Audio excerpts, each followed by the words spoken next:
La Cafetera es un programa de radio que se financia gracias a las aportaciones de los oyentes. Si te gusta el periodismo que defiende y sientes que te acompaña, hazte mecenas y ayúdanos. Infórmate en radiocable.com/mecenas. Buenos días, Resistencia. Después de un año escuchando desde la retaguardia, doy un paso más y contribuyo a la resistencia cafetera con mi mecenazgo. Creo que somos muchos los que tenemos la imperiosa necesidad de saber qué es lo que ocurre en el mundo que nos rodea, pero que a la vez no nos sentimos en sintonía con lo que vemos en los medios. Gracias a la cafetera he podido saciar mi curiosidad informativa en un ambiente tranquilo, acogedor, que invita a la participación y donde, al menos para mí, la cultura, los derechos humanos, la memoria, el feminismo, el medio ambiente, la ciencia, la tecnología y nuestra propia sociedad tienen el espacio que merecen. Por ello, y con mucho gusto, he decidido contribuir con mi mecenazgo en este espacio que me acompaña y me ayuda a creer que una sociedad mejor es posible. Un saludo, Resistencia.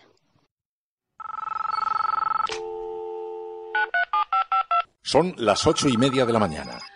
Las 7:30 en la Casa Museo de José Saramago, en Tías, Lanzarote. Buenos días, mundo. ¿Quieres un café? La Cafetera. Dirige Fernando Berlín. En el programa La Cafetera de Radio Cable. En una entrevista en Radio Cable. Durante 20 minutos en Radio Cable y dice todo lo que van a escuchar. Mañana en La Cafetera de Radio Cable. Radio Cable, que ha conseguido una auténtica primicia, ha entrevistado esta mañana y ha conseguido situar esa entrevista y lo que le ha dicho en los titulares. Con María Navarro y Pilar de la Peña.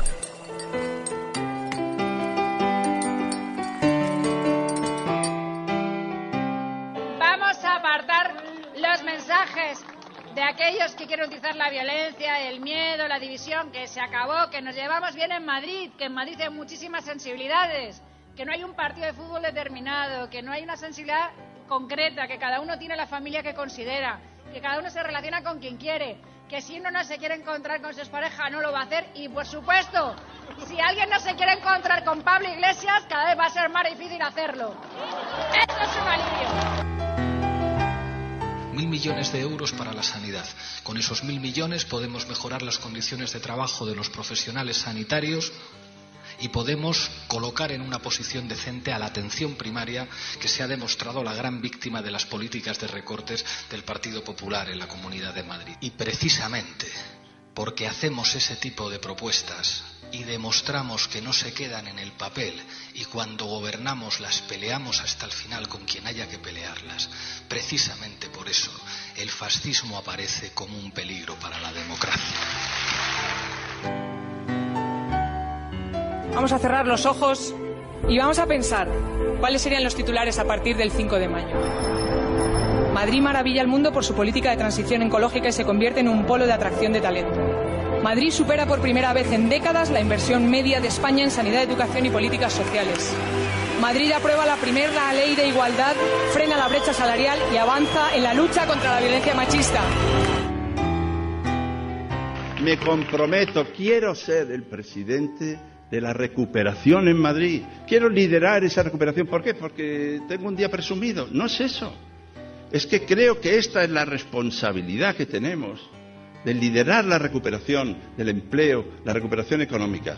Y añado algo profundamente socialista, que es que esto hay que hacerlo produciendo una verdadera cohesión y reconstrucción social sin dejar a nadie atrás. Sin dejar a nadie atrás. Una conclusión evidente, o que podría ser evidente a estas alturas, es que la declaración del estado de alarma ha funcionado. A partir del 9 de mayo mantendremos la vigencia de todas nuestras herramientas con los mecanismos habituales que nos ofrece la Constitución española. Que no somos la única comunidad que estamos pidiendo la prórroga del estado de alarma, o no somos la última comunidad y no somos la comunidad que en peor situación está y que está solicitando herramientas jurídicas. No próximo dia 1 de maio passamos à próxima fase de desconfinamento.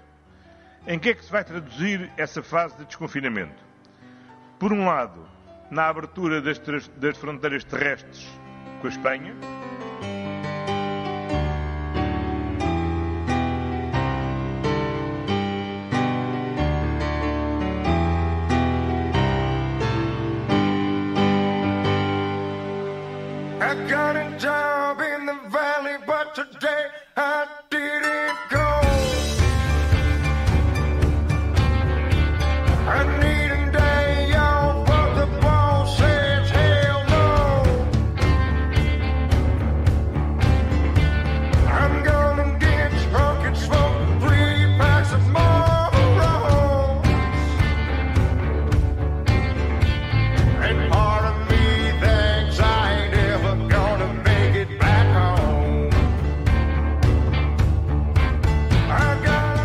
Muy buenos días, bienvenidos, bienvenidas una mañana más aquí a La Cafetera. Hoy es 30 de abril de 2021.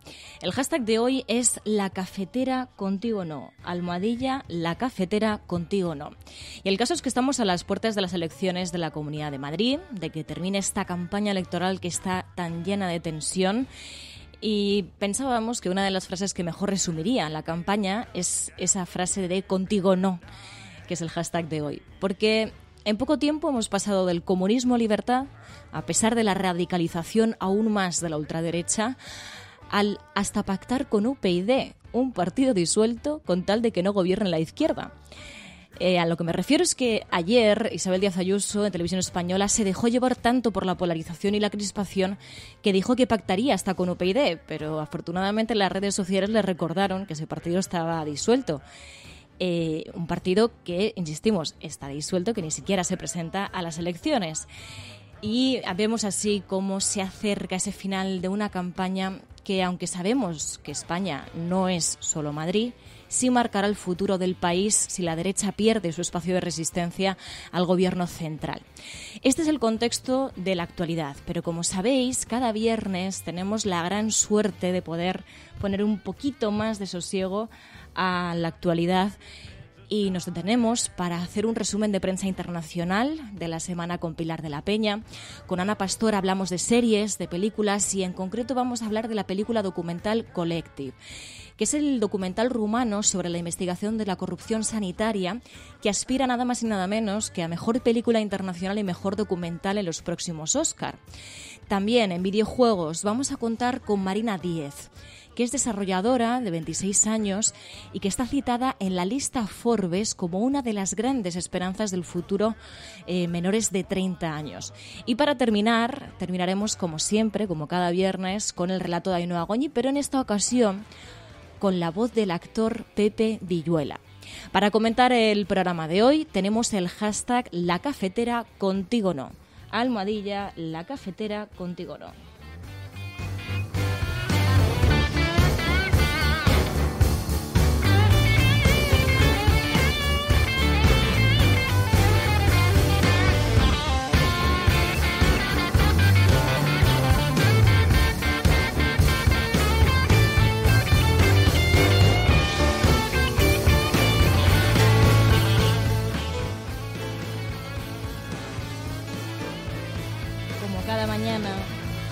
Como cada mañana decía, también saludamos a aquellas personas que os levantáis pronto, que estáis en directo.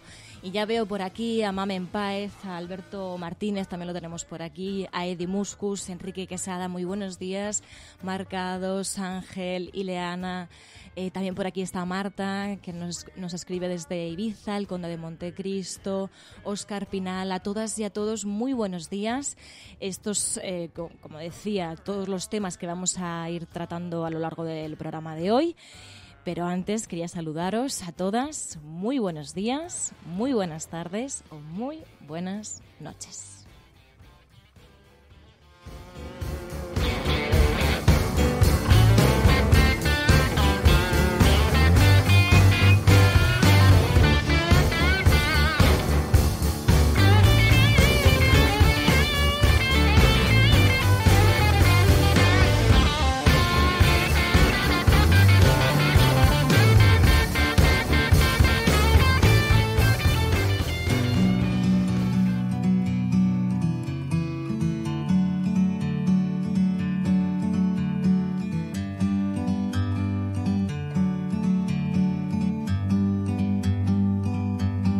Bird on a tree, I'm just sitting here. I got time,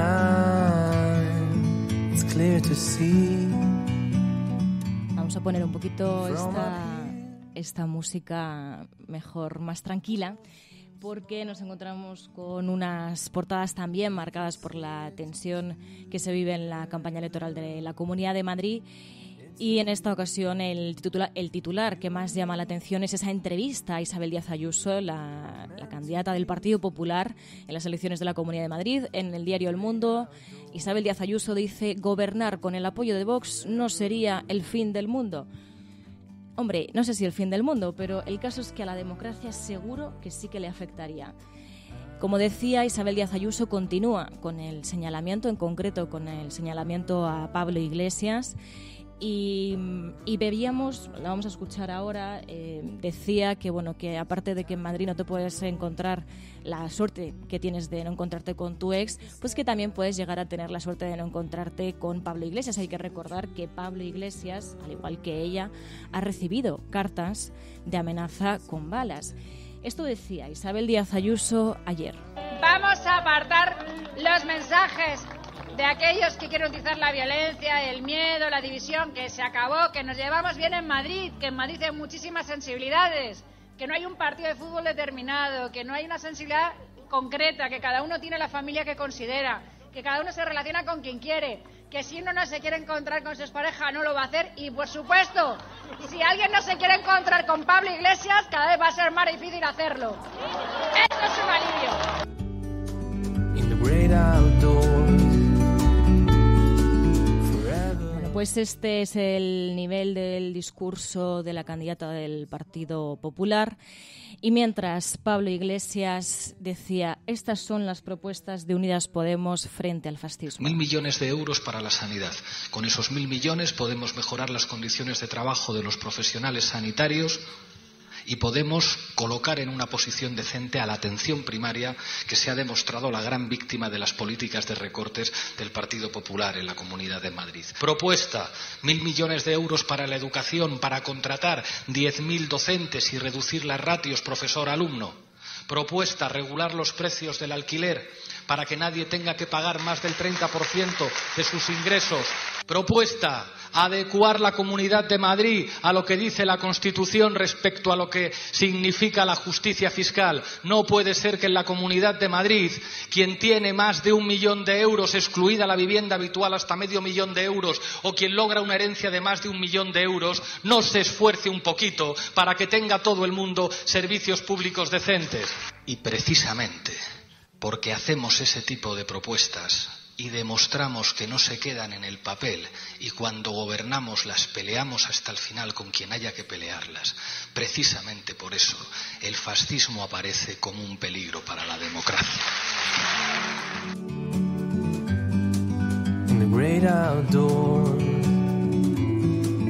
forever free. Esto decía el candidato de Unidas Podemos, Pablo Iglesias, propuestas frente al fascismo, y de hecho dio una entrevista en RACU y decía que hay preocupación en Europa después de las cartas de amenazas que han recibido varios cargos políticos en España, y en concreto decía que le había llamado el presidente del Parlamento Europeo. Pero es realmente grave y hay además preocupación en Europa. Yo no estoy dejando de recibir llamadas, pues tanto del presidente del Parlamento Europeo como de muchos dirigentes políticos de izquierdas muy preocupados por lo que están viendo en Madrid. Esto de las amenazas de muerte, bueno, pues es un paso más que responde a una situación de impunidad en la que han ocurrido cosas muy graves y no ha ocurrido absolutamente nada, y esto hay que pararlo. Has parlat, dius, amb el president del Parlament Europeu? Sí, con David Sassoli he hablado varias veces. David es un antifascista democristiano, que es una cosa que en España suena raro, pero es que existen democristianos antifascistas en Europa porque las democracias europeas nacen sobre una victoria frente al fascismo. Ahí es donde la excepción española hay que terminarla de una vez. Esto decía Pablo Iglesias en RACU, y también hay el resto de portadas también hablan de las elecciones en la Comunidad de Madrid. El diario El País dice: Ayuso usa la identidad madrileña como eje de su campaña. El diario ABC lleva en imagen de portada a Pablo Iglesias y dice que Iglesias prepara su salida de política para trabajar con Rouras. Dice que negocia con el empresario incorporarse a su holding audiovisual si fracasa las elecciones del 4M. Y La Razón, el espacio que dedica a las elecciones en la Comunidad de Madrid, es que dice que el CIS sigue con sus encuestas pese a la prohibición. Luego, la candidata de Más Madrid, Mónica García, invitaba a pensar cuáles serían los titulares si a partir del 5 de mayo, si después de las elecciones hay un gobierno progresista en la Comunidad de Madrid. Vamos a cerrar los ojos y vamos a pensar cuáles serían los titulares a partir del 5 de mayo. Madrid maravilla al mundo por su política de transición ecológica y se convierte en un polo de atracción de talento. Madrid supera por primera vez en décadas la inversión media de España en sanidad, educación y políticas sociales. Madrid aprueba la primera ley de igualdad, frena la brecha salarial y avanza en la lucha contra la violencia machista.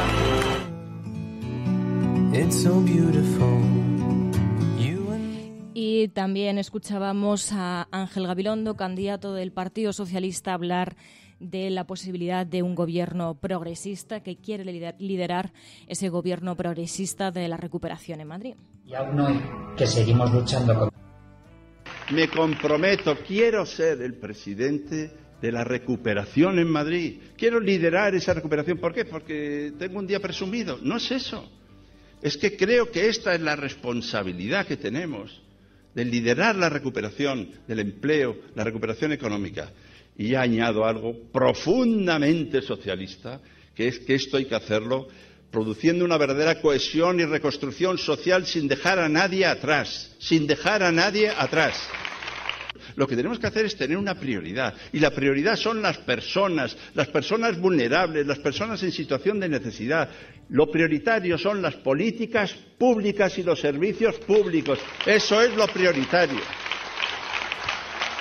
La sanidad, la educación, las políticas sociales. Y mientras, ¿cuál es la postura que sigue defendiendo Ciudadanos? Edmundo Val pedía el voto señalando, criticando, decía la agenda de enfrentamiento de PSOE y de Unidas Podemos y la agenda de retroceso de Vox. No decía nada de la confrontación con el Partido Popular. Quiero decirles a todos los madrileños moderados, del centro derecha y del centro izquierda, como decía Inés Arrimadas, les quiero decir que si ellos no insultan a sus vecinos y a sus amigos, que voten. Hoy nos encontramos una agenda de desunión, una agenda que protagoniza el Partido Socialista y Unidas Podemos, que trata de enfrentarnos, que trata de dividirnos, que trata de hablar de bandos y de trincheras, que nos hace elegir entre los buenos y los malos, y una agenda de retroceso en la boca de Vox. No tenemos que elegir la agenda del enfrentamiento. No tenemos que elegir la agenda del retroceso, porque podemos elegir la agenda del futuro. Y esa agenda, la agenda del futuro que está mirando a ese Madrid del año 2036 y que ya se ha olvidado del Madrid de 1936, se llama Ciudadanos. Claro, el caso es que Isabel Díaz Ayuso sí que ha elegido ya esa agenda de retroceso de Vox y también lidera una agenda de enfrentamiento y de crispación. Lo escuchábamos antes, sobre todo hacia el candidato de Unidas Podemos, Pablo Iglesias. Mientras estamos en este contexto de la campaña electoral, que como decía, ya estamos a las puertas de que termine esta campaña tan enfurecida, mientras los sanitarios, las sanitarias, los trabajadores, las trabajadoras siguen insistiendo en que hay que proteger la sanidad pública y, de hecho, han hecho un vídeo que se ha vuelto muy viral, que se ha compartido mucho en redes sociales y que decía: aplaudisteis en su momento y ahora tenéis que salir a votar para defender la sanidad pública.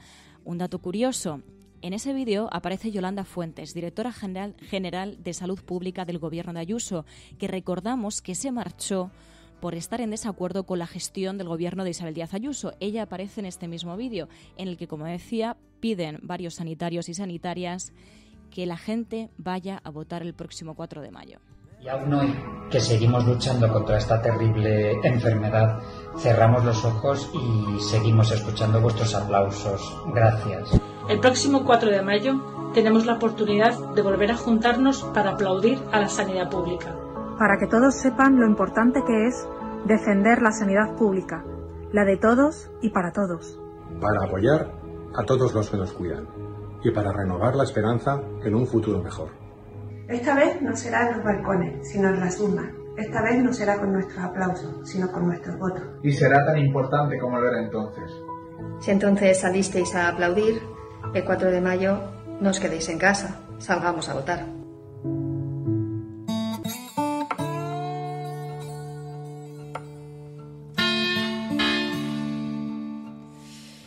Bueno, y en este contexto, además de las elecciones en la Comunidad de Madrid, nos encontramos también con el debate sobre el fin del estado de alarma. El diario La Razón dice: el posestado de alarma aleja a Sánchez de sus socios, y el diario El País lo interpreta diciendo que las autonomías prolongarán las restricciones tras el fin de la alarma. Sobre el fin del estado de alarma le preguntaban a la ministra de Sanidad, Carolina Darias, que bueno, ya decía que a partir del 9 de mayo, cuando se prevé que finalice el estado de alarma, que las cosas no van a cambiar tanto. Una conclusión evidente, o que podría ser evidente a estas alturas, es que la declaración del estado de alarma ha funcionado. Hoy podemos afirmar que, siguiendo el mandato de la OMS, hemos alcanzado un difícil equilibrio entre la protección de la salud y la garantía de los derechos, que, como saben bien, no siempre es fácil de lograr. Podemos afirmar igualmente que todos los poderes públicos, todos sin excepción, han estado a la altura del sacrificio y de la responsabilidad y del civismo que ha demostrado la ciudadanía de este país. A partir del 9 de mayo mantendremos la vigencia de todas nuestras herramientas con los mecanismos habituales que nos ofrece la Constitución española. El caso es que, a pesar de este mensaje de tranquilidad del Gobierno, hay algunas autonomías que siguen pidiendo esa prórroga del estado de alarma. En concreto, escuchábamos a Urkullu pidiéndose esa prórroga del estado de alarma para seguir garantizando la seguridad sanitaria. Que no somos la única comunidad que estamos pidiendo la prórroga del estado de alarma, o no somos la última comunidad, y no somos la comunidad que en peor situación está y que está solicitando herramientas jurídicas. Por lo demás, yo creo que es muy cuestionable un estado de alarma a la carta para las comunidades autónomas. No estamos en una situación de epidemia localizada, estamos en una situación de pandemia global. Por lo tanto, creo que es necesario reflexionar sobre lo que puedan ser herramientas que valgan para el conjunto del Estado, que es lo que al fin y a la postre pues se ha visto que es eficaz.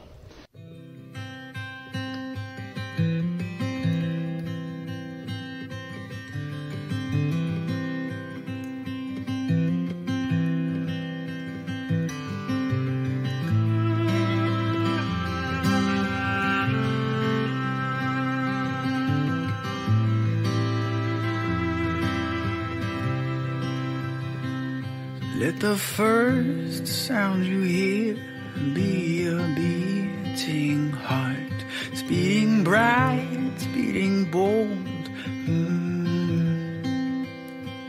As when your eyes come to me, I'm humbled constantly. Y mientras estamos viendo qué es lo que va a ocurrir tanto en las elecciones del 4 de mayo como también qué va a ocurrir a partir del 9 de mayo cuando se finalice el estado de alarma, mientras nos encontramos con que seguimos en esta pandemia y viendo también lo que decía Pilar del Río este jueves, la necesidad, la urgencia de que las vacunas lleguen a todo el mundo, la urgencia de que avancemos, de que aceleremos la vacunación, porque hay gente que todavía sigue habiendo contagios, esto hay que decirlo, porque parece que muchas veces cuando nos quedamos en algunas declaraciones políticas parece que todo esto ha pasado y no es así. Nos encontramos con que seguimos estando en una situación de emergencia sanitaria y afortunadamente siguen llegando las vacunas. Así lo decía la ministra Carolina Darias. Ella, de hecho, hablaba de un nuevo récord de vacunas en una semana. Y insistimos, la urgencia de que las vacunas lleguen, no solamente por la parte sanitaria, que ya es un argumento de peso, sino también por la parte económica y por la parte social, para frenar, en la medida de lo posible, la crisis que ya estamos sufriendo. Esta semana, entre las vacunas recibidas y repartidas a las comunidades autónomas, estas van a disponer de 3,9 millones de dosis de vacunas contra la COVID, un nuevo récord en la llegada de vacunas en una semana a nuestro país. Las previsiones de la Unión Europea para el segundo trimestre del año alcanzan los 360 millones de dosis de las 4 vacunas autorizadas. Así escuchábamos a la ministra Carolina Darias hablando de esa llegada de vacunas. Es verdad que todavía con el caso de AstraZeneca no se sabe cuánto se va a prolongar en el espacio la segunda dosis de aquellas personas que han recibido la primera. Y luego otro asunto, como hablábamos aquí, la situación de India es muy preocupante y recordábamos que no solamente afecta al país, también afecta a nivel global lo que está sucediendo en la India. De hecho, le preguntaban a la ministra de Sanidad sobre la variante que podría salir de la India. Es verdad que todavía se está investigando, pero de momento ya ha anunciado la limitación de vuelos para las personas que vengan de allí. También esto se une a la prórroga de la limitación de vuelos de Brasil y también de países africanos. Quiero recordar que el Gobierno ha vuelto a prorrogar las limitaciones de entradas de Brasil y Sudáfrica, de forma que los vuelos procedentes de esos dos territorios se limitan a pasajeros españoles o a residentes. Además, como medida de contención frente a nuevas variantes, esta cuarentena obligatoria se ha ampliado a pasajeros de vuelos procedentes de otros 10 países. Estos son Botswana, Comoras, Ghana, Kenia, Mozambique, Tanzania, Zambia, Zimbabue, Perú y Colombia, en los que, según la OMS, las variantes sudafricana y brasileña son prevalentes. Si bien la información disponible sobre la variante con origen en la India no justificaría en sí misma las medidas de controles especiales, es verdad que el rápido aumento de los casos notificados y especialmente el enorme volumen que eso representa en un país como ese, ha hecho necesario proponer medidas de control de la movilidad relacionadas con la India en muchos países de la Unión Europea, incluido en España. Establecen las condiciones de cuarentena a las que deben someterse las personas que lleguen en vuelo desde cualquier aeropuerto situado en la República de la India a cualquier aeropuerto situado en España, con o sin escalas internet.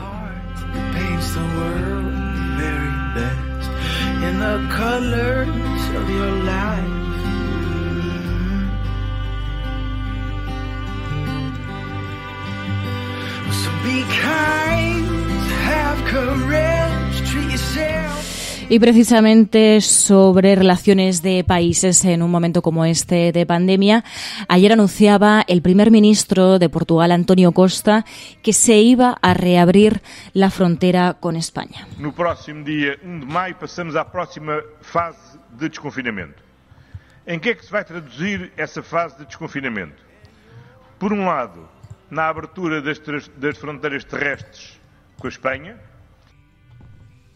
Así escuchábamos al primer ministro de Portugal anunciando la reapertura de la frontera entre España y Portugal, pero como sabéis, cada viernes hablamos con Pilar de la Peña para que nos cuente cuáles han sido los asuntos más destacados de la actualidad española en los medios internacionales, para tener una visión mucho más amplia, que además cada vez se vuelve más necesario salir a respirar a medios internacionales con las declaraciones políticas que estamos viendo últimamente en la actualidad española, con ese contigo no.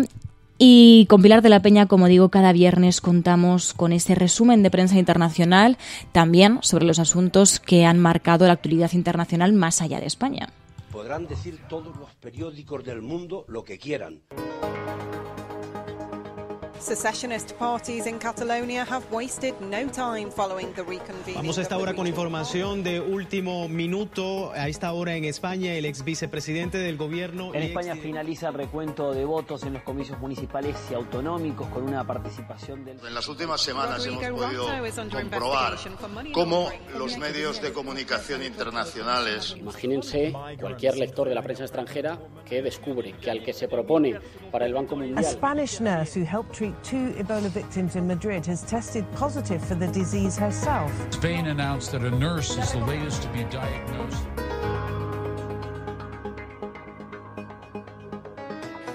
Bueno, ya sabéis que los viernes hacemos un repaso a la información internacional, pero desde una perspectiva diferente, la manera en la que los medios de comunicación internacionales hablan de España y por lo tanto proyectan su imagen en el exterior. Lo hacemos con Pilar de la Peña. Pilar de la Peña, buenos días.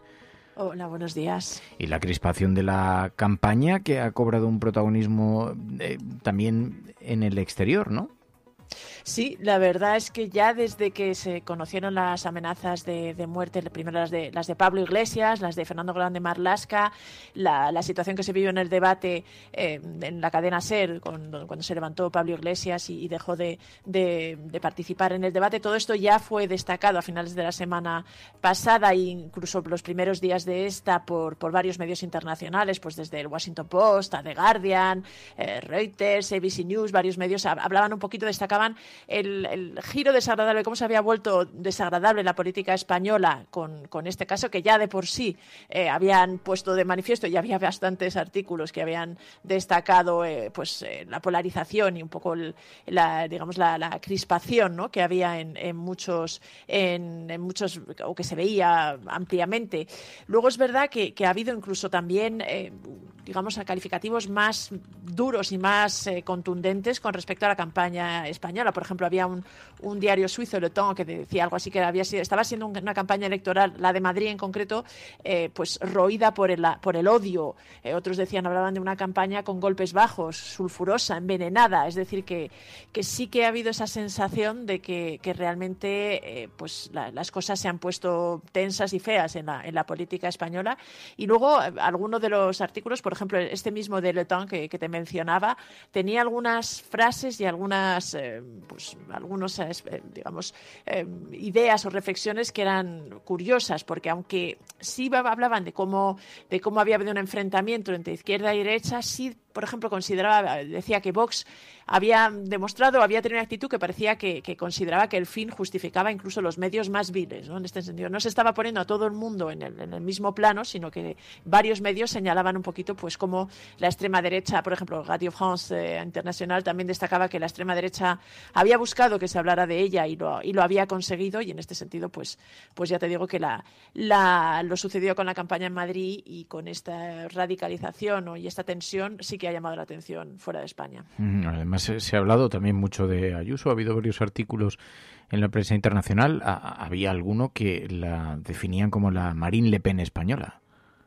Sí, la verdad es que, ya que la campaña ha sido ha generado tanto debate y tanta atención, es verdad que Isabel Díaz Ayuso es un perfil que había llamado la atención, ya lo hemos venido comentando todas estas últimas semanas en la prensa internacional, les llama la atención por la particular gestión, la particular situación de Madrid, y también por su propio perfil. Los últimos, artículos más llamativos que he encontrado, porque si la Resistencia seguramente recordará que algunos hemos comentado, The Times la comparó con la Dama del Hierro, algunos otros con Trump, y en fin, en general su gestión sí que ha sido bastante analizada. Pero así, de los últimos artículos de esta semana que son llamativos, hay uno de Freitag, que es un semanario alemán, que directamente hablan de la Marine Le Pen española, ¿no? Y destacan que se ha convertido, que hace un par de años apenas era conocida, pero que se ha convertido en una política bastante destacada, y que ahora mismo cuenta con una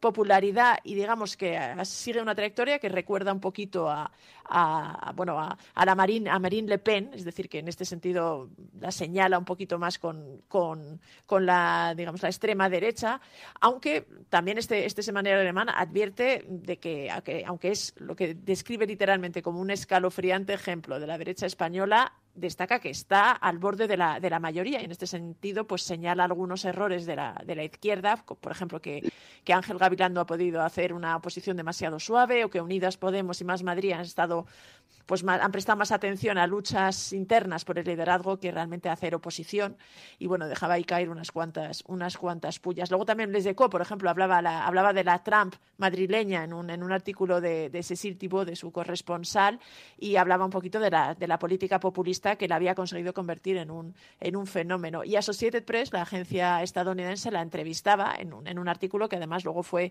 publicado por medios como el Washington Post, de Independent, de ABC News, en fin, que ha tenido bastante eco. Y el titular de Associated Press tenía su miga, porque decía la escéptica de las restricciones y los confinamientos que se postula y que tiene muchas posibilidades de gobernar en Madrid, pero advertía que el resultado del 4M podía provocar cambios importantes en la política española, cambios tectónicos, de hecho decían, ¿no? Porque por un lado, Isabel Díaz Ayuso puede eclipsar a la ultraderecha en Madrid y puede realmente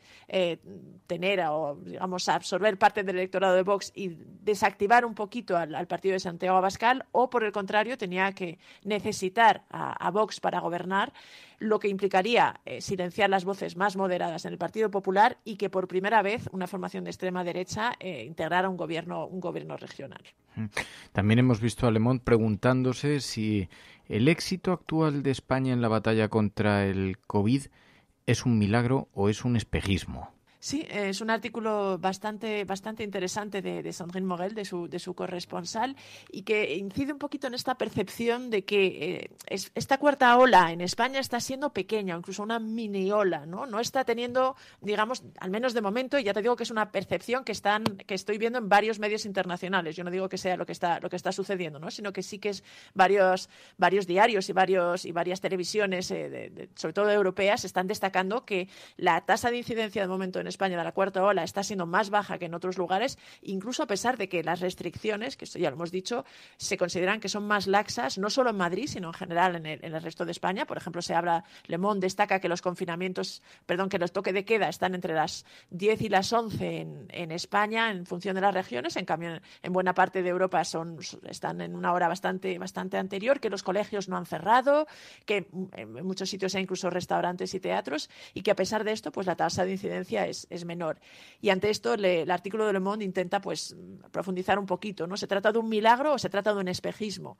Y el artículo, citando a varios expertos y a epidemiólogos, considera que es un poquito de ambas, ninguna de las dos o un poquito de ambas, ¿no? Pero que sobre todo que considera que España está pudiendo frenar en buena parte esta cuarta ola, o lo más duro de esta cuarta ola, gracias en parte a esas pequeñas restricciones que sí se hacen, y sobre todo a la campaña de vacunación, ¿no? Que está consiguiendo al final inmunizar o generar una especie de inmunidad colectiva lo suficientemente importante como para que la incidencia no se desboque, ¿no? Y en este sentido, por ejemplo, resaltaba que ya cerca de un 23% de la población española ha recibido al menos una dosis y casi el 9% las dos, con lo cual esta sensación sí que se está propagando o se está un poco generalizando en la prensa internacional. También se ha hablado en estos días del enfado de Marruecos con España por permitir la hospitalización del líder del Frente Polisario. Esto ha tenido un cierto eco en la prensa internacional, ¿no?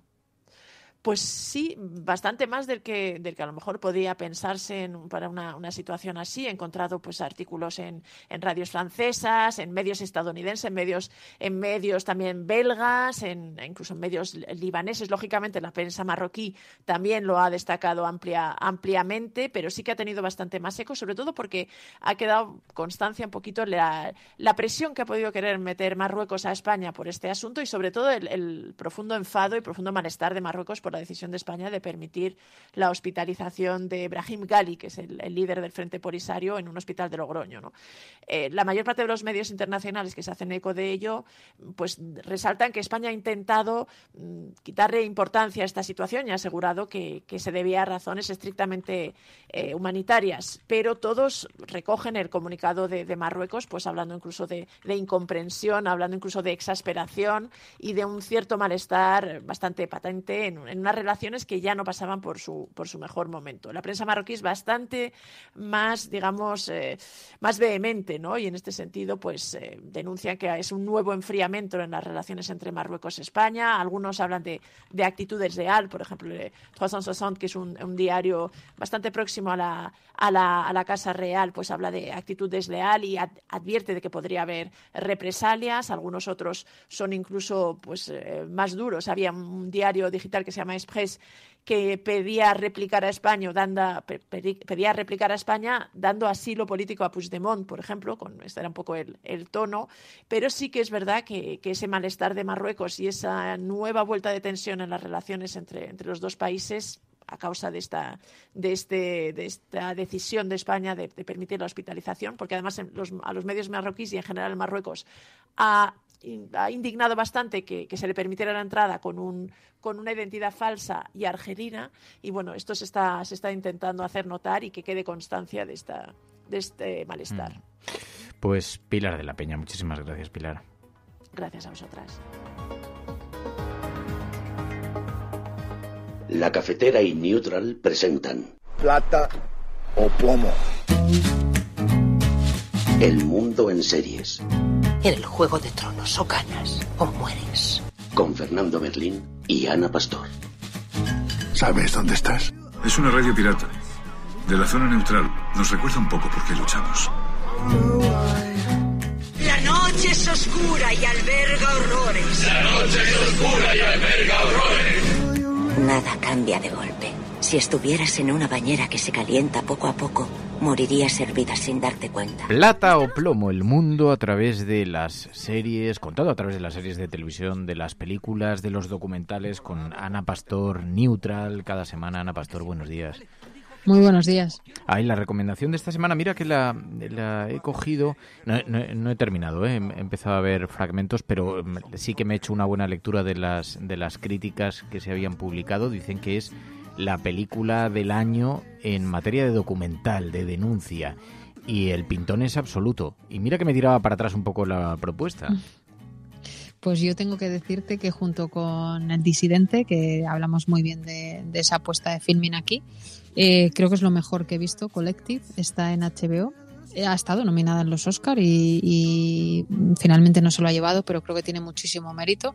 Es un documental, como tú decías, hecho en Rumanía, sobre un caso que no sé si tú lo recordabas, yo una parte sí, pero el completo no. Vamos a contar que hay un incendio en Bucarest, en la capital, en una discoteca, en un bar donde hay un concierto que se llama Collective, como el documental.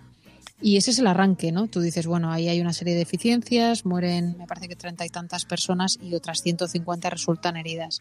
Hasta ahí puede ser un suceso que ocurre en muchos lugares, pero lo curioso de este tema es que después del incendio mueren muchas más personas en los hospitales. También te puedes preguntar, quizás que estaban muy graves. No, había gente que tenía quemaduras graves y había otras que no y también fallecen. ¿Qué ocurre? Que se descubre que hay una bacteria en los hospitales de Rumanía, en casi todos los hospitales de Rumanía, que se produce, suelen estar, ya sabéis, las bacterias en los hospitales, por la deficiencia en la desinfección. Esto lo descubre un periodista deportivo, que me parece un personajazo del que hay que hablar mucho, porque es un periodista deportivo al que le llega, a Catalin Tolontan. Él trabaja en Sports Gazette y es quien descubre todo lo que hay detrás. Y lo que hay detrás es que es un empresario que vende el desinfectante a todos los hospitales a través de un contacto en el ministerio, y ese desinfectante no está bien hecho, está diluido prácticamente en agua y por tanto no acaba con las bacterias. Y a partir de ahí se desata una trama política y periodística increíble. Bombă biologică în spitalele românești, dezinfectanții folosiți în mii de fel de operație sunt de fapt apă de ploaie. Un caso de corrupción que de pronto salpicó a todo el sistema sanitario, pero también al gobierno, provocó que miles de personas salieran en la calle en Rumanía, hizo caer al presidente. Sí, hizo caer al gobierno. Eso es lo que yo recordaba, las protestas que hubo. No hablamos mucho, la verdad, en los medios españoles de algo que ocurre en Rumanía. Es verdad que sí recordaba algunas de las protestas que aparecen en el documental, y es muy interesante porque además está grabado desde muy al principio y desde muy dentro. La investigación periodística está relatada al completo, las reuniones del equipo de Catalin en su medio, las presiones que reciben, por supuesto en la calle, ¿no? Como casi se convierte en un héroe nacional. El gobierno cae, y cuando tú crees que el gobierno caiga va a provocar consecuencias buenas para las víctimas, para sus familias, para los supervivientes, pues llega un nuevo ministro de Sanidad, un tipo que viene de ser el defensor del paciente, entonces, bueno, con una imagen muy limpia, y lo que ocurre es que no consigue romper la corrupción del sistema. No voy a hacer mucho spoiler, pero bueno, básicamente diré que los buenos no siempre ganan. Y es increíble, ¿no? Porque al final todo parte de ese desinfectante diluido en agua para hacerlo más barato y que alguien se lleve la comisión, digamos. Y eso acaba con la vida de muchísimas personas. Luego se sabe que no solo la gente del incendio, sino muchos más. Se graban los propios médicos escenas en los hospitales súper duras de gente que, voy a poner un ejemplo muy desagradable, pero bueno, enfermos que tienen hasta gusanos. Y eso es un escándalo de un nivel brutal que tiene al principio muchas consecuencias, pero a la larga no tantas.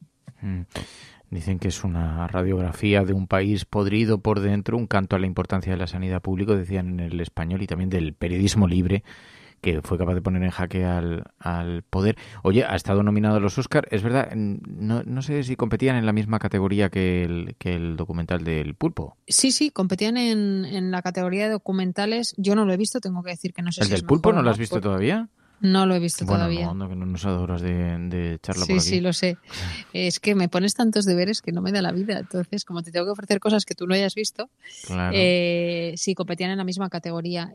Yo no había oído hablar, me lo recomendó un amigo, el de Collective, y ya digo que está en HBO, y me ha sorprendido mucho porque luego es verdad que ha tenido críticas muy buenas. El hecho de que haya competido en los Oscars les ha ayudado también, pero creo que es un retrato muy bueno, estos días que hablamos tanto de nuestras debilidades como país, es un retrato muy bueno de las debilidades y de las fortalezas, y de que cuando un escándalo de este nivel en el que hay vidas en juego salta, cómo reacciona la clase política, cómo reacciona la clase periodística.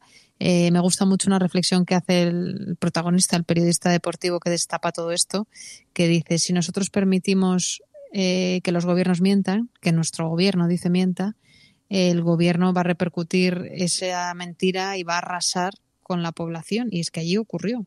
Es que seguía muriendo gente, pero decenas de miles de personas en los hospitales por culpa de una bacteria que se puede controlar y que en otros hospitales del mundo se controlan. Y además es curioso cómo hay un debate sobre la sanidad pública en el que muchas de estas personas que resultaron heridas en el incendio tuvieron que ser trasladadas a otros países, por ejemplo Alemania, ¿no? Y cómo se criticó al gobierno por derivar pacientes. Lo que no explicaban era por qué no la sanidad pública rumana no era capaz de asumir que 30 personas, no 30.000, sino 30 personas no pudieran ser atendidas. Y luego se supo por qué. Claro. Es un periódico deportivo el que da la primera alerta, ¿no? Sí, es increíble porque les llega a ellos, ves todos los pasos de la investigación, cómo dudaron al principio. Y hacen la si investigación en el periódico deportivo, que eso es llamativo porque el director fue entrevistado y decía, claro, el director del documental, y decía, es que puede tener consecuencias también para un periódico de esa naturaleza muy importantes, porque quienes compran ese periódico y quienes se anuncian en ese tipo de periódicos son personas que aman el deporte, que de pronto se encuentran con una investigación sobre corrupción y muchas de las marcas no quieren estar asociadas a esa investigación, pero se generó un debate muy interesante también sobre la importancia de los medios de comunicación. Absolutamente, porque se quedaron solos. Luego se convirtieron en la gran referencia, pero se quedaron solos. Ellos grabaron todas las ruedas de prensa a las que iba Catalin, el periodista que lo descubre. Se ven las reuniones de la redacción, se ven las presiones que tienen, cómo el gobierno intenta taparlo y consigue que muchos medios lo tapen, pero no ellos. Y luego es muy interesante también, en paralelo a este debate periodístico de quién intentó destaparlo y quién no, el debate político cuando sustituyen al primer gobierno que dimite y al ministro de Sanidad, graban también muchas de las reuniones del nuevo ministro de Sanidad que sí intenta hacer una limpia, pues con afectados, con periodistas, etcétera, ¿no? Y me parece una radiografía por dentro, ¿no? Muy buena de cómo se funciona, ¿no? De cómo funcionan las cloacas en muchos lugares, porque aquí era un empresario que se lo estaba llevando crudo con ayuda del gobierno y costando la vida a muchas personas. Collective, un documental, se puede ver en HBO, ha sido candidato a los Oscars, no se lo pudo llevar finalmente, pero ha sido muy, muy, muy elogiado, ha recibido unas críticas extraordinarias. El producto del año, decía también Ana Pastor, y así que una recomendación muy interesante. Ana Pastor, Neutral, gracias. Un abrazo. Plata o plomo. El mundo en series. En el Juego de Tronos o ganas o mueres. Con Fernando Berlín y Ana Pastor. ¿Sabes dónde estás? Es una radio pirata. De la zona... Es algo que todos sabemos de algún modo, pero que puede que nadie te haya explicado nunca. Si tú a tu hijo antes de una carrera le dices, te vas a caer, tú no vales para esto, ese niño se va a caer. No hay más opciones, porque le has hecho creer que es posible. Y hay algo que le empuja a cumplir la profecía. Pero si en lugar de eso a ese mismo niño le dices, corre, vuela, no te detengas, y si te caes, aquí estoy para levantarte, ese niño jugará mejor que si nunca le hubieras dicho nada. Hay una responsabilidad ineludible en cómo hablamos, en cómo tratamos a los demás, porque nuestras palabras tienen un poder más grande de lo que nunca hubiéramos imaginado. Cada día tienes la opción de cortar las alas de los demás hablando del miedo y de la incertidumbre. O puedes dejar que tus palabras les empujen hacia sus metas, confiando en la capacidad infinita que hay dentro de todo ser humano. Se conoce como efecto Pigmalión y funciona en cualquier momento de nuestras vidas.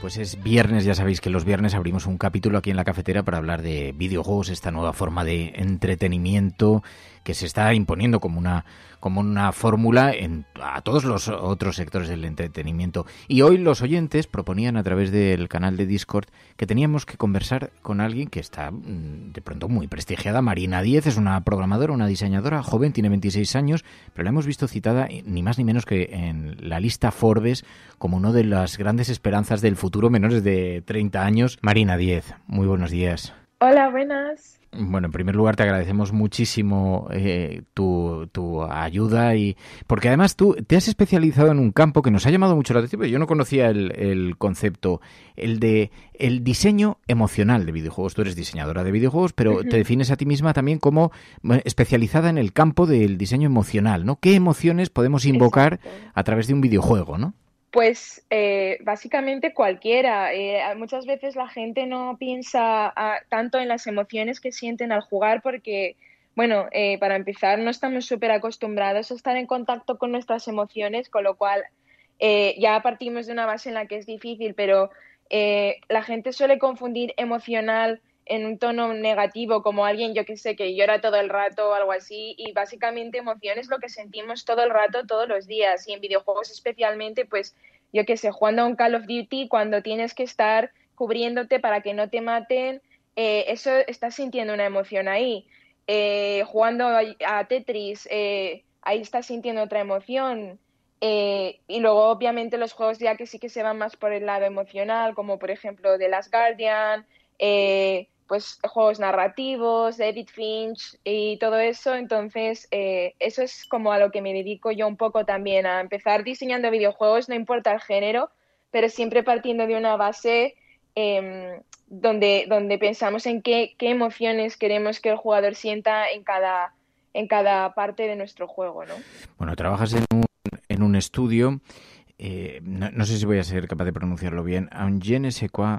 Es un estudio francés que ha anunciado un videojuego que se llama Dordogne, como la región francesa.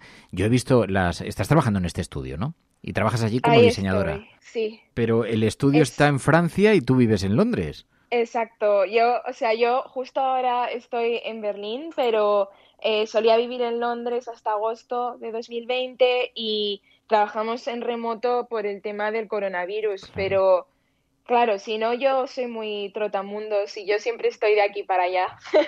Así que así estoy un poco, ¿no?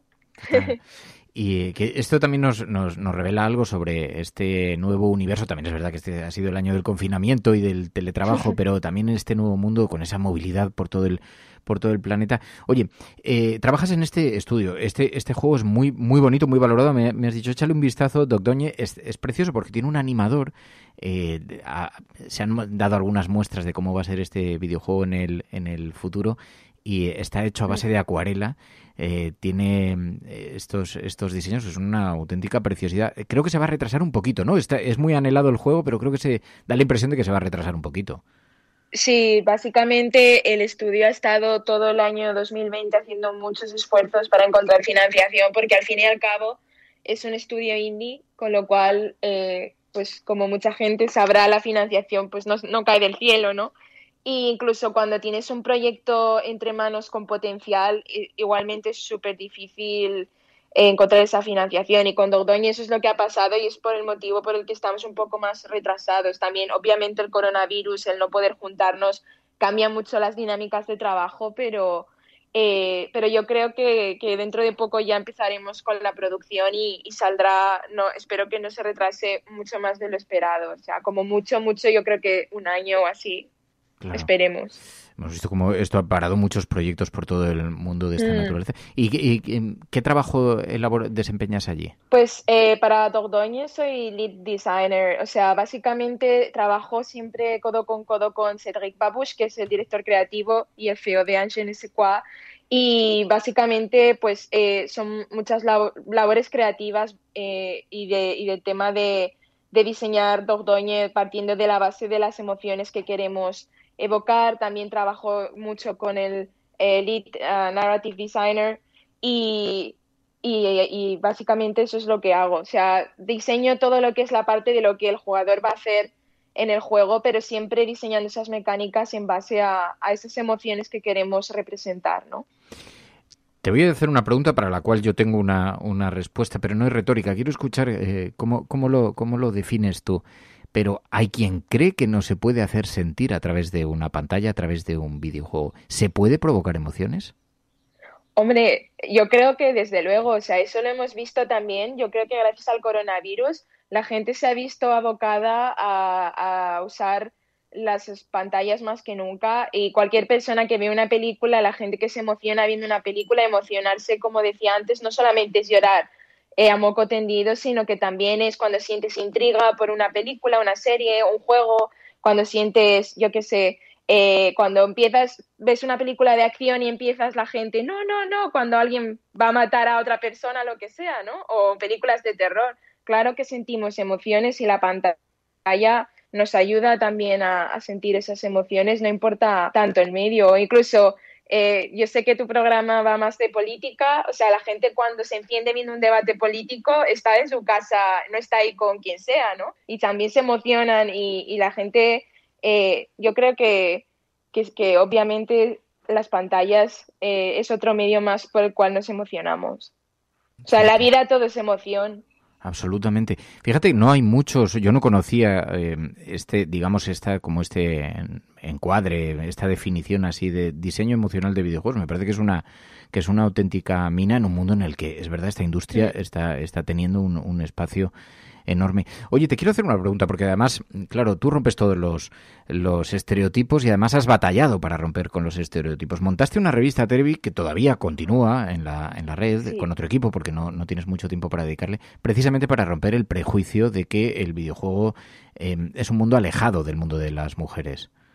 Exacto, 100%, o sea, ahora mismo Terebi sí que empezó como un medio para dar voz a mujeres en el videojuego en España, cuando una compañera mía me dijo que alguien le había dicho que no estaba legitimada a hablar de videojuegos como periodista porque era mujer, y también es algo que yo he vivido, o sea, todo el acoso muchas veces por parte de gente anónima, cada vez que publicaba un artículo estaba ahí siempre, ¿no? Los típicos trolls. Y ahora, pero actualmente Terebi no quiere solamente dar la voz a mujeres, sino a gente de otros grupos que no sean hombres, sino también gente no binaria, también acoger a gente trans que quiera de cualquier, o sea, incluso hombre o mujer que quiera participar. O sea, básicamente creo que ahora mismo estamos más enfocadas a ser un medio que dé voz a grupos más marginalizados por la sociedad en la actualidad, ¿no?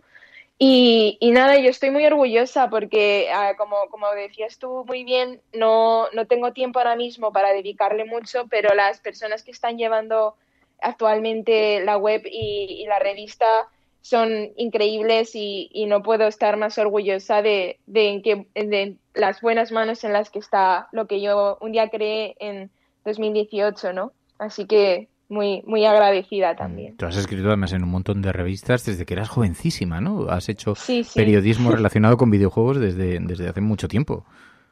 Sí, desde 2010. Cuando tenía 16 años empecé ahí a darle. Bueno, pues es toda una experiencia, una trayectoria interesantísima, la de Marina Díez, y te agradezco mucho en nombre de los oyentes, Marina, que nos hayas acompañado un ratito. Muy buenos días y mucha suerte. Muchas gracias, encantada.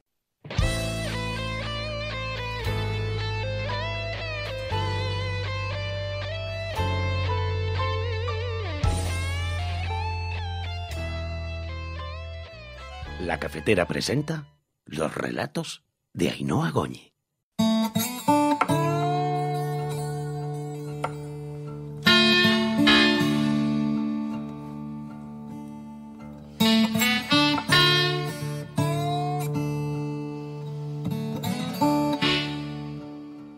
Viernes de cuento, viernes de relato, ya sabéis las historias de los oyentes que le trasladan a Ainhoa Goñi, que ella reconvierte en un relato literario. Ainhoa Goñi, muy buenos días. Muy buenas, ¿cómo estáis? Con su habilidad y su majestría y siempre con esa mirada tan optimista sobre la vida, pues estamos bien, estamos mirando hacia adelante y con todas las esperanzas puestas, las vacunas se van extendiendo ya. Da la impresión, fíjate, la gente que se va vacunando, Ainhoa, que lo hemos hablado durante muchas semanas contigo, pero da la impresión como que lo reciben con mucha alegría porque volvemos un poco a una cierta normalidad, ¿no? Sí, además es verdad que es extensible a toda la familia. Yo te lo comentaba el otro día, pero lo que no te he dicho es que esta semana se ha vacunado también mi madre de la primera. ¡Oh, como mi madre! Ya tengo a los dos, qué bien. Sí, con la primera, así que estoy súper contenta y es eso. Ellos están encantados porque les da más tranquilidad, ya ven las fechas para las siguientes y es verdad que al final todas las personas que están alrededor pues nos dejan muchísimo más tranquilos, porque aunque aún no hayamos llegado nosotros a estar vacunados, al final tus seres queridos están siendo protegidos y, bueno, por ejemplo, en mi caso yo estoy deseando que estén vacunados porque es un poquito más, se acerca más el poder verles, ¿no? Que hace mucho que no les veo y que no les toco, así que muy bien, la verdad es que yo también estoy viendo ahora las cosas de forma aún más positiva que nunca y bueno, sí, viendo como si fuese la cuenta atrás, ¿no? Total. ¿Quién nos iba a decir que íbamos a ir al médico con los brazos abiertos? Nos van a vacunar y todos como haciendo cola, como felices por la vacunación. Hemos pasado, claro, este tiempo tan estremecedor y con tantas cosas que han convulsionado todo tanto, que estamos todos como deseando que llegue ese momento sanitario. Si a mí me lo llegan a decir con 8 años, que no quería ni visitar una consulta. Bueno, quien sabe mucho de cómo ha alterado la vida es nuestro invitado Pepe Villuela. Muy buenos días. Hola, buenos días, ¿qué tal? ¿Cómo estáis? Ay, qué bien hablar contigo, Pepe. Porque claro, ahora te voy a preguntar por esto, porque quiero primero que Ainhoa nos cuente un poco de qué va el relato de esta semana, a quién se refiere, pero dame un pequeño adelanto. Si has vivido, claro, tú estabas interpretando en el teatro, esperando a Godot, te ha pillado la pandemia de pleno, ha obligado pues a interrumpirla durante un tiempo, a retomarla y a vivir todo ese cambio tan enorme, ¿no? Sí, nosotros estábamos en marzo del año pasado en Zaragoza, íbamos para 4 días al teatro principal y llevábamos ya unas cuantas, habíamos estado en Madrid, estrenamos en noviembre del 19, cuando todavía era inimaginable lo que se nos venía encima. Entonces, bueno, pues el Esperando a Godot que estábamos ensayando y estrenamos en Avilés y después representamos en Madrid en temporada, pues era uno maravilloso, el Esperando a Godot de Samuel Beckett, en el que buceamos durante meses, que ensayamos, que estrenamos. Pero llegó la pandemia y estando en Zaragoza, como os decía, pues tuvimos que cerrar, echar el cierre, como la mayor parte de los establecimientos y de las actividades en aquel momento, y nos encerramos en casa durante más de 90 días, ¿no? Un trimestre. Aquello fue una cuarentena multiplicada, más que duplicada. Y a la vuelta pues nos encontramos con otra función. Entramos en el túnel del tiempo, del concepto, del espacio, en el túnel de todas las cosas y bueno, pues volvimos con una función en la que, mira, por ponerte un ejemplo, cuando volvimos a Madrid al Reina Victoria en septiembre, había un beso entre 2 de los actores y se quitó. Se quitó porque aunque, bueno, pues nos hacíamos pruebas de antígenos y de todo tipo y se guardan todas las medidas de seguridad en el teatro, un beso ya en escena entre 2 personas... Al principio era bueno, 2 hombres, ¿no? Tenía un cierto grado de... Bueno, pues no sé si no de provocación, pero sí era algo como extraño ver a 2 hombres en escena besándose. Pero después de la pandemia era casi... Cambia el significado. Era casi terrorismo, sí, claro, cambió el significado. El significado, el significante, todo el mundo con mascarilla mirando.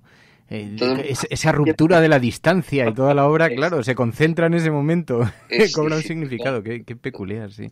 Oye, pues te agradecemos muchísimo, Pepe, que te prestes a este ejercicio aquí en la cafetera.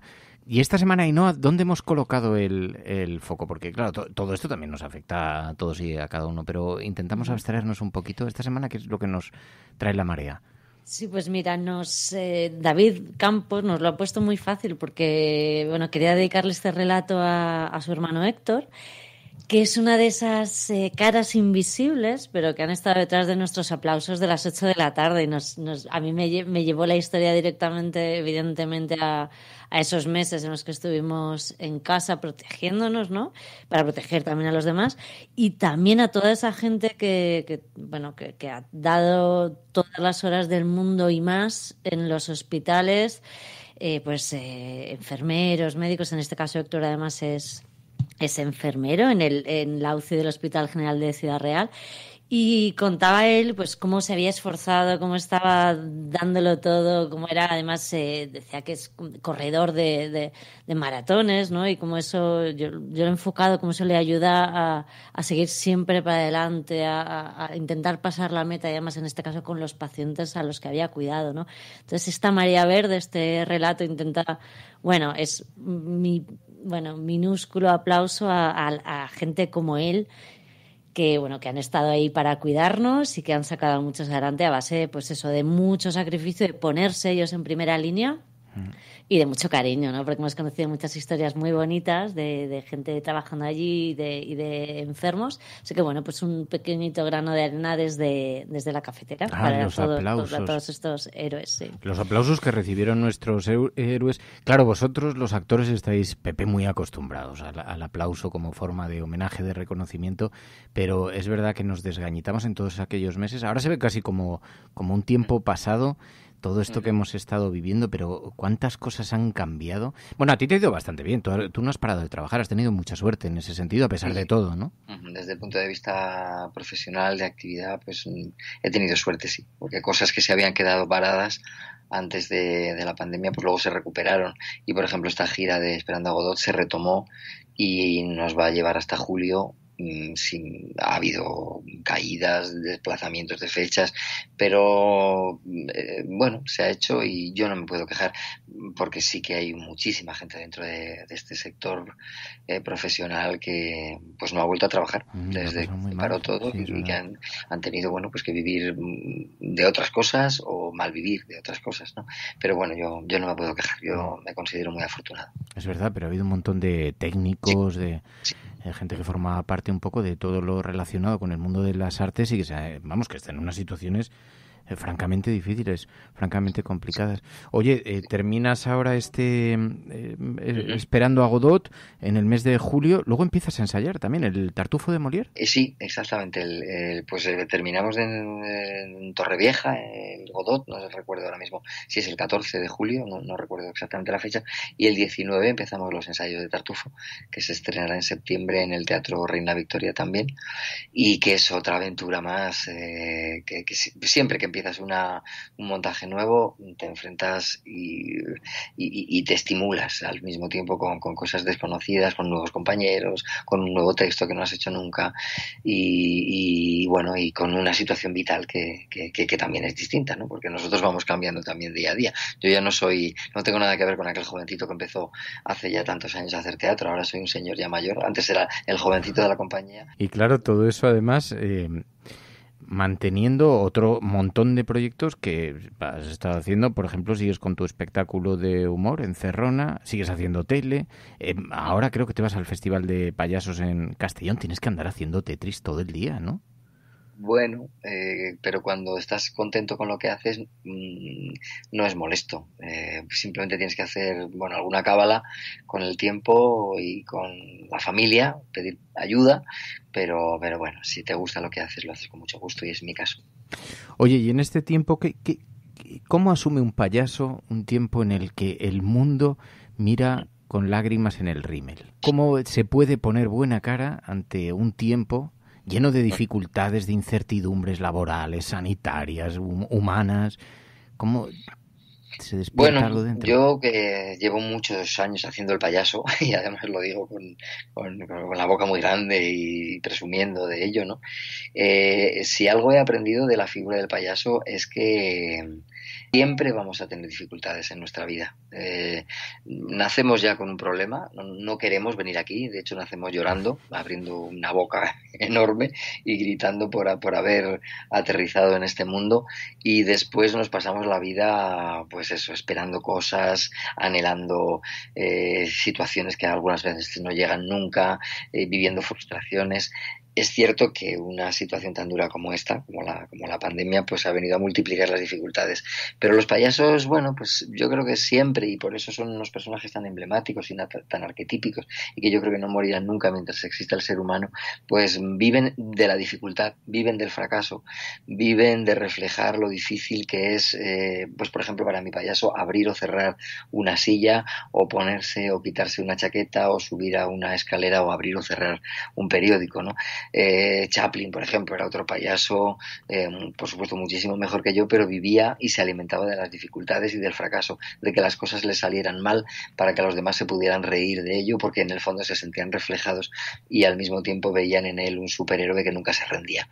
Entonces, bueno, dentro de la figura del payaso siempre hay una épica de lucha y de levantarse cuando uno se cae, y de convertir de algún modo el fracaso en una fiesta, ¿no?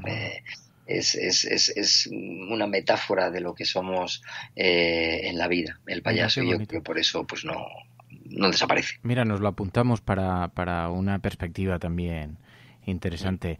Ainhoa, gracias, como siempre. Gracias a vosotros por poner siempre estos relatos, y gracias a Pepe, porque me da muchísima ilusión además que él ponga voz a este relato. Bueno, en este intercambio de elogios, pues yo te felicito por este texto, que es precioso y que está cargado de esperanza y de una energía muy necesaria en este momento. Así como el payaso aporta humor, yo creo que el talento de Ainhoa en este caso lo que aporta es esperanza a través de un texto tan bonito como este, que es un regalo. Muchas gracias a los dos por permitirme leerlo. Gracias, Pepe, de corazón. Ya sabes que esta es tu casa, y muchas gracias a Pachi Freitez por hacernos este encuentro, por provocar este encuentro tan bonito, tan interesante. Bueno, escuchamos la voz de Pepe Villuela.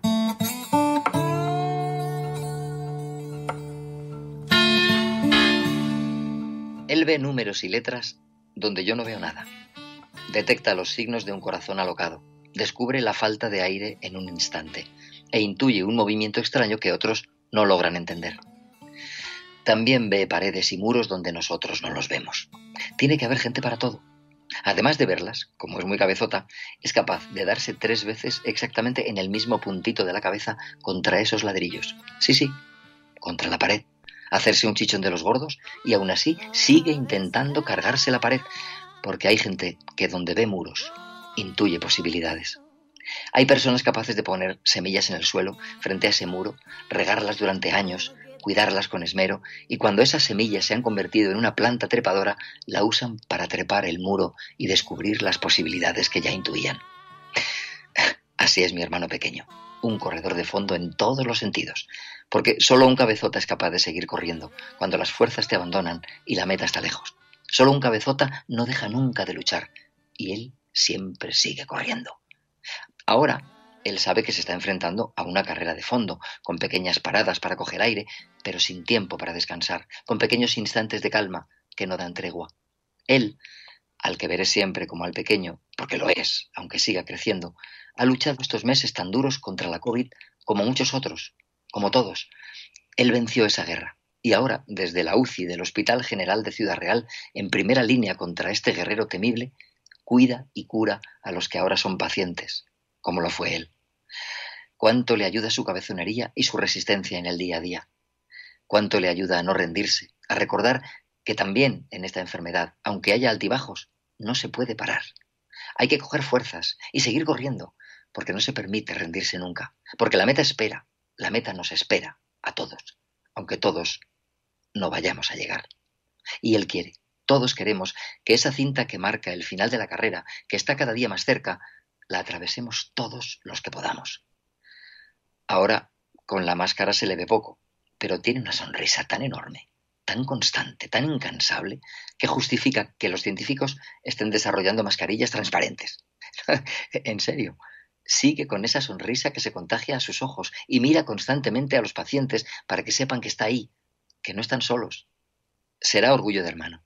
Pero creo que si esta pandemia fuese una auténtica carrera, mi hermano sería el que cruzaría más veces la meta. Y no lo haría solo. Cogería a un paciente en brazos y lo acercaría hasta esa línea que marca el final y volvería a coger a otro y a por otro más. Y así hasta llevarnos a todos al otro lado de la meta, al otro lado de la lucha, para que todos estuviésemos a salvo, porque él es un guerrero. Hay guerreros imposibles de olvidar. Pero no olvidemos que los héroes de carne y hueso se cansan. No olvidemos que protegiéndonos nosotros, protegemos a muchos, y no olvidemos sus rostros cansados, su piel marcada por las mascarillas, por los dobles guantes, por las horas de trabajo en esos turnos infinitos que han repetido una y otra vez, simplemente porque eran necesarios, porque son necesarios. Y volverá a salir a la calle. Él y sus compañeros, en unos meses, en unos años, cuando sea, volverán a salir a la calle para pedir dignidad, para pedir poder elegir hospital, para decir que necesitan más manos, más apoyo, un sueldo decente. Entonces, no le olvides, no olvidemos lo que han hecho y lo que nunca van a dejar de hacer. Te voy a pedir una cosa. Te pido que ese día, sea cuando sea, dejes tus cosas y salgas a la calle. Ese día quiero que te unas a esa marea verde. No quiero que les aplaudas, quiero que andes con ellos, con nosotros, porque si te unes a nuestras voces, nuestro mensaje llegará aún más lejos. Porque los aplausos no alimentan ni dan horas de descanso, pero los cambios sí, esos sí lo hacen. Y tú puedes ser parte de ese cambio. Por cierto, si le ves ese día, él, mi hermano Héctor, irá de la mano de su mujer, porque los héroes se juntan. Irán de verde, mostrando el color que les une dentro y fuera de esos hospitales donde ambos salvan vidas. Si le ves, recuerda quién es, recuerda quiénes son y lo que hacen, y grita aún más fuerte. No olvides, cuando llegue la calma, que ellos navegaron por mares de tempestades para ayudar a nuestros barcos a volver a casa. No olvides que su viaje no termina nunca. Los aplausos son solo el inicio del cambio. ¿Verdad?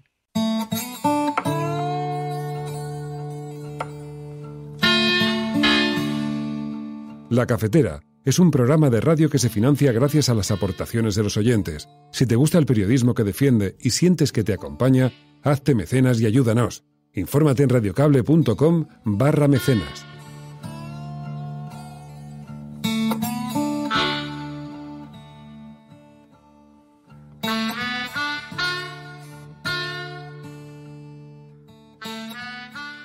La alternativa al neoliberalismo se llama conciencia.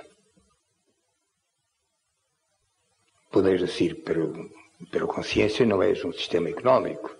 No, no es un sistema económico. Conciencia no es la organización del mercado. Yo digo, tampoco lo es. No, conciencia no es eso. Y no es un régimen político nuevo. No, no es eso. No lo es. Pero es algo más que todo eso. Es la conciencia que hay que tener contra todo y contra todos los que precisamente entiendan que lo que no hay que tener es conciencia. Eso es lo que tenemos que formarnos todos los días. Antes de volver, recordemos todo lo que aprendimos. Que solos no podemos, que las fronteras no existen y que la vida es lo más importante. No olvidemos que este virus nos afectó a todos, pero no a todos por igual. Ahora que podemos volver, no olvidemos las lecciones aprendidas. Open Arms, volvemos al mar.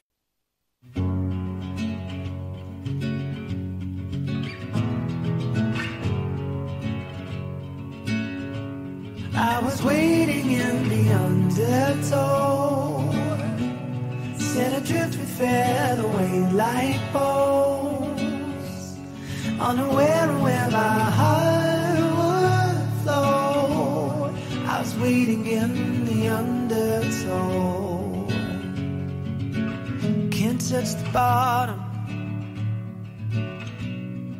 sit into a tumble. Waves that shake me out. out of my skin. Never been so easy, losing my direction. My bearings have me south of home. I've been wrong before. I was waiting. Todavía no nos vamos, todavía nos quedamos aquí un poquito más. Son las 9:50, las 10 menos 10 de la mañana. Y quería, antes de despedirnos, poner el foco en algo que nos hacíais llegar a través del hashtag de hoy. Y son las últimas informaciones sobre la ruta migratoria a Canarias. Las últimas informaciones que ha dado Elena Maleno, activista y periodista que, recordamos, sigue siendo perseguida por su labor de salvar vidas, por su defensa de la vida de las personas que se siguen jugando la vida para llegar a nuestras costas. Elena Maleno ayer publicaba que el cayuco encontrado en la ruta canaria con 24 cadáveres y 3 supervivientes, decía, es una embarcación perdida desde el 5 de abril y habrían desaparecido otras 32 personas a bordo. Decía, el dolor en nuestras fronteras es insoportable. Y como decía su propia organización, el Estado español debe poner todos sus medios a disposición de las familias para identificar a las víctimas, para darles un adiós digno. Esto lo añado yo. Además, hoy Elena Maleno también ha publicado, y esto evidencia que siguen llegando, que sigue habiendo gente que se sigue jugando la vida a pesar de las restricciones y de las dificultades que sigue poniendo Europa a las personas migrantes. Hoy, decía, despertamos con la llamada de auxilio de una embarcación. Una mujer embarazada ha parido a bordo. Afirman estar cerca de la isla de Gran Canaria y necesitan un rescate urgente. Esto a primera hora de la mañana.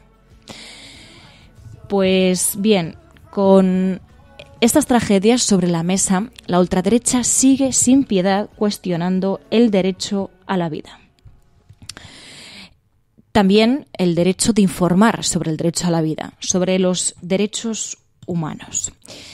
El caso es que un diputado del partido de extrema derecha en una comisión le recriminaba al presidente de RTVE que hubiesen informado sobre estas informaciones, sobre los rescates, sobre las llegadas de las personas migrantes. Ya no solo criminalizan la inmigración, ya criminalizan, incluso cuestionan el derecho a informar sobre las personas migrantes que se sigan jugando la vida para llegar a nuestras costas.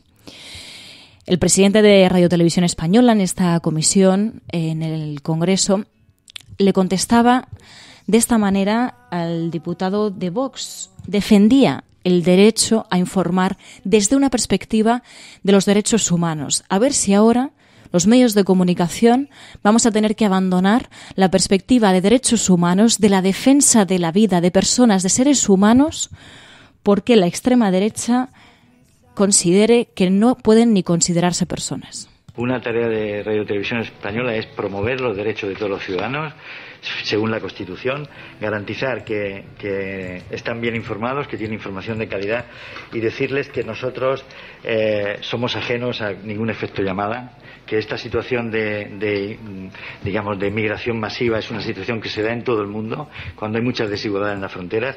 Nosotros, naturalmente, somos solidarios con los problemas de los ciudadanos de Canarias, por eso informamos. Somos solidarios con la tragedia social que representa la migración forzada en el mundo y vamos a defender los derechos humanos de todos los que pisan nuestro territorio. Naturalmente no privilegiamos a nadie, no chantajeamos a nadie, no blanqueamos a nadie, reflejamos la realidad tal como es, con su crudeza, y sobre todo tratamos de alertar de que estamos ante un problema global y que la conciencia ciudadana, su participación y su estudio es muy importante para encontrar una solución que es global. Losing my direction, my bearings have me south of home. I've been wrong before. Esto además me recuerda cuando hablamos esta misma semana con Ibai Arvide a raíz de lo que sucedió en el debate de la cadena SER, cuando se levantó Pablo Iglesias y vimos esa reacción virulenta de la candidata de Vox a las elecciones de la Comunidad de Madrid, cuando incluso le llegó a decir sí, vete, que es lo que deseamos muchas personas en este país. Cuando entrevistábamos a Ibai Arvide, le preguntábamos sobre el caso de Grecia, sobre cómo se había producido el ascenso de la extrema derecha en Grecia, de la extrema derecha política en Grecia, y nos hablaba no solamente de cómo había avanzado, sino también de cómo se había informado en los medios de comunicación y de cómo se había introducido en la agenda política. Hablamos muchas veces aquí de la agenda setting, hablamos también de la agenda cafetera, hablamos de esa agenda setting, de esa teoría de comunicación que tiene quizá más sentido que nunca. Esa teoría por la que se evidencia que según los temas que seleccionen, los temas sobre los que informen los medios de comunicación, eso va a repercutir en la opinión pública, en lo que opinen los ciudadanos y las ciudadanas. Pues bien, el caso de la extrema derecha es una cuestión de agenda. Como nos decía Ibai Arvide, en el caso de Grecia, la ultraderecha consiguió avanzar, consiguió introducirse entre los partidos más votados. Lo consiguió porque consiguió introducir los temas de la extrema derecha en la agenda política. Consiguió incluso que partidos como los conservadores, los que serían el Partido Popular allí, y también incluso decía desde el PASOK, desde el Partido Socialista griego, se consiguió que el tema de la inmigración se tratase como un problema a combatir, y que eso se introdujera en las agendas de otros partidos. Ese es el gran triunfo de la ultraderecha. Pero no solamente en la agenda política, sino también en la agenda informativa. Consiguieron que los medios de comunicación no solamente hablasen del partido de extrema derecha cuando tenía una representación parlamentaria ínfima, sino que además consiguieron que también temas como el de la inmigración se tratasen como un problema. Y entonces pues llegó el espectáculo y después la preocupación. Esto es lo que sucedió en Grecia, es verdad que decía Ibai Arvide, es verdad que Grecia parece, ¿no?, el spoiler muchas veces del resto de Europa, ¿no? De lo que ocurre en Grecia luego acaba ocurriendo en otros países europeos. Es verdad que hay distancias, es verdad que son contextos diferentes, pero ayuda a ver cómo son las estrategias de la extrema derecha para introducirse en la democracia y acabar irrumpiendo y destrozándola. Esto ocurrió en Grecia, es verdad que muchos movimientos de extrema derecha continúan teniendo mucho peso, pero el partido que representaba la extrema derecha ya está de manera, pues ya no ocupa un espacio tan importante.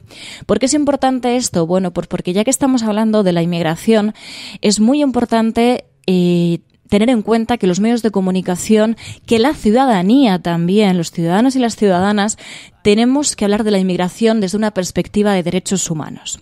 Cuando hablamos también de los derechos de las mujeres, hay que hablar desde una perspectiva de los derechos humanos. Cuando hablamos de democracia, hay que hablar desde una perspectiva de derechos humanos. Eso es lo que tiene que regir, eso es lo que decía, y con esto contestaba el presidente de Radio Televisión Española a ese diputado del partido de extrema derecha que cuestionaba incluso que Televisión Española diese una cobertura informativa desde la perspectiva de derechos humanos de aquellas personas que son personas que se siguen jugando la vida para llegar a nuestro país. Esto es muy importante porque vamos a tener que estar muy alerta. En la próxima semana hay unas elecciones en la Comunidad de Madrid. Es verdad que España no es Madrid, pero sí que es muy importante porque estamos ante unas elecciones en las que hemos visto a la extrema derecha sacar su forma más virulenta, su forma más radical, y ya hemos visto el peligro que esto tiene.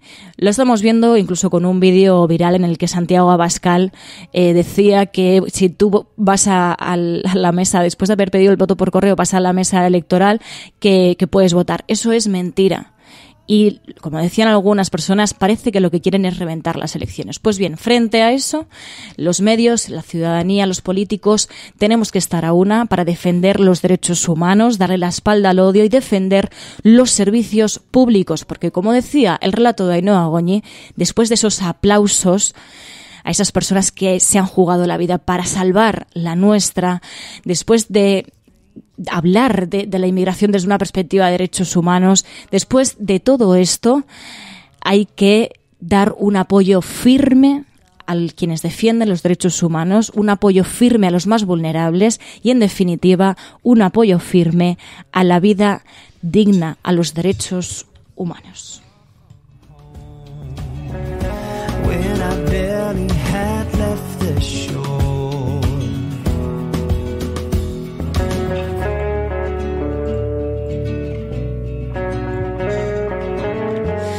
Y ahora sí, nos vamos a marchar, nos volvemos el lunes con más.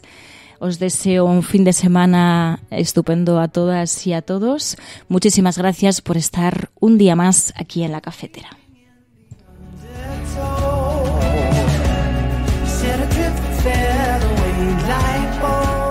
La Cafetera es un programa de radio que se financia gracias a las aportaciones de los oyentes. Si te gusta el periodismo que defiende y sientes que te acompaña, hazte mecenas y ayúdanos. Infórmate en radiocable.com/mecenas.